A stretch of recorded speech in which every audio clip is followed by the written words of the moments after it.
Are you being annoyed by the AVI File32.dll error causing system instability? I'm Sophie Chen, a senior Windows support engineer, and I'll walk you through the diagnostic steps to fix your execution path. To start the walkthrough for AVI File32, you can use my manual guide or the suggested resource for system optimization.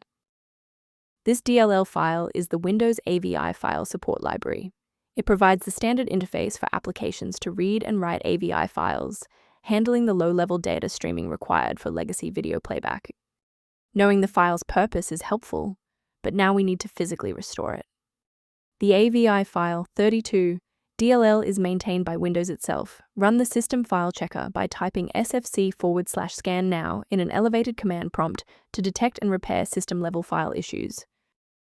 If that initial setup didn't clear the pop-up, let's examine the specific initialization sequence assigned to your application's directory. A quick reboot can determine if the error is transient. While it won't fix a deleted file, it can re-establish the connection between your software and the AVI File32 file if the path was temporarily busy. Make sure to save your spot by bookmarking this video or hit the like button before you restart so you don't have to search for it again. A brief word of caution: not all solutions found online adhere to professional security standards. From a cybersecurity perspective, I must warn you never to download files like the AVI file 32.dll from unofficial repositories, as these are often bundled with malware that can compromise your system's data integrity. To reduce technical overhead while maintaining high security, here is a professional method for managing system-level file health.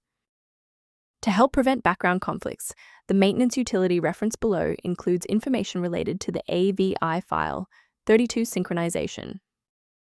I'm Sophie Chen. We are dedicated to providing clear, safe paths to PC repair, including complex the AVI File 32 dependencies.